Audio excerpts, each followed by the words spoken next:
Selamat pagi adik-adik, ketemu lagi sama Kak Loren dalam Pada Base pada pagi hari ini. Sebelumnya kita buka kitab kita dulu dari Yeskel 3 ayat 16 sampai 12. Kalau sudah, mari kita berdoa. Tuhan Yesus, terima kasih. Selamat pagi. Sebentar hamba-Mu akan mendengarkan sedikit dari renungan pada pagi hari ini. Kiranya Kau berkati hamba-Mu sebagai pelayan firman, kiranya apa yang keluar dari mulut hamba-Mu bisa dimengerti oleh adik-adik di rumah. Terima kasih Tuhan. Haleluya. Amin. Kita baca kitab kita dari Yeskel 3 ayat 16 sampai 21. Sesudah 7 hari datanglah firman Tuhan kepadaku.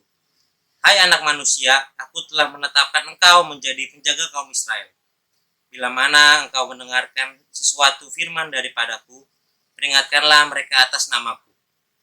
Kalau aku berfirman kepada orang jahat, engkau pasti dihukum mati. Dan engkau tidak memperingatkan dia atau tidak berkata apa-apa untuk memperingatkan orang jahat itu dari hidupnya yang jahat, supaya ia tetap hidup. Orang jahat itu akan mati dalam kesalahannya, tapi aku akan menuntun bertanggung-jawab atas nyawanya daripadamu. Jikalau engkau memperingatkan orang jahat itu dan ia tidak berbalik dari kejahatannya dan dari hidupnya yang jahat, ia akan mati dalam kesalahannya. Tetapi engkau telah menyelamatkan nyawamu. Jikalau seseorang yang benar berbalik dari kebenarannya dan ia berbuat curang, dan aku meletakkan batu sandungan di hadapannya, ia akan mati. Oleh karena engkau tidak memperingatkan dia, ia akan mati dalam dosanya, dan perbuatan-perbuatan kebenaran yang dikerjakannya tidak akan diingat-ingat. Tetapi aku akan menuntut bertanggung-jawab atas nyawanya daripadamu. Tetapi jikalau engkau memperingatkan orang yang benar itu supaya ia jangan berbuat dosa, dan memang tidak berbuat dosa, ia akan tetap hidup, sebab ia mau menerima peringatan dan engkau telah menyelamatkan nyawanya.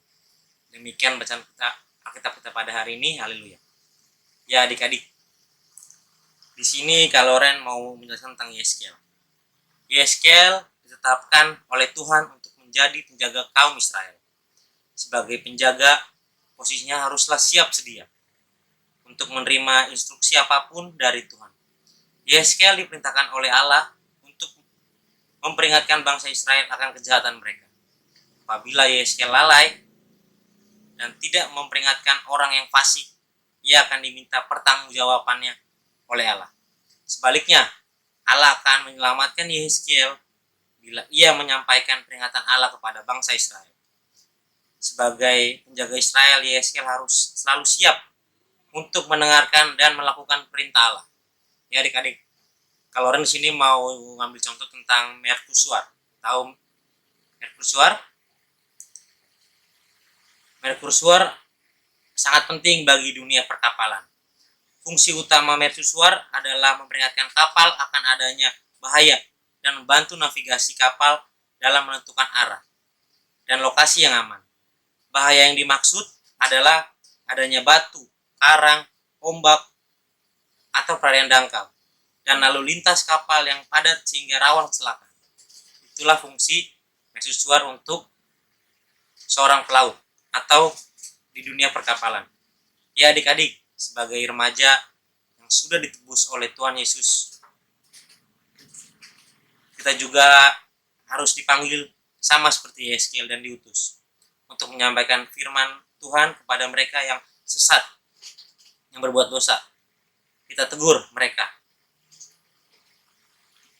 lalu kita sampaikan kepada mereka bahwa Allah begitu mengasihi mereka, namun membenci dosa mereka. Kita dituntut untuk mengasihi mereka yang berbuat dosa. Tetapi kita harus berani menegur mereka yang berbuat dosa, karena Tuhan membenci sekali dengan apa yang kita lakukan, apa yang kita berbuat dosa. Tuhan sangat benci. Adik-adik, kalau orang mau ambil kesimpulan, jangan kita terlalu dalam membiarkan dosa di hidup kita. Marilah kita semua berbuat baik di hadapan Allah, dan kita harus mendengarkan kata-kata Allah. Amin. Mari kita berdoa. Tuhan Yesus, terima kasih tadi hamba-Mu sudah memberikan sedikit renungan pada pagi hari ini. Kiranya Engkau berkati hamba-Mu, apa yang keluar dari mulut hamba-Mu tidak menjadi sia-sia, melainkan menjadi pedoman hidup untuk adik-adik di rumah dan hamba-Mu. Terima kasih Tuhan, dan berkati juga adik-adik di rumah yang akan melanjutkan aktivitas pada pagi hari ini.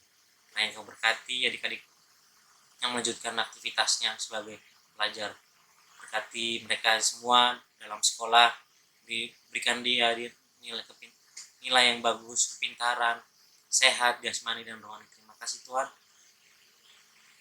Berkati juga kedua orang tuanya, oma, opa, kakak, adik. Berkati semua keluarga, adik-adik di rumah. Terima kasih Tuhan. Amin.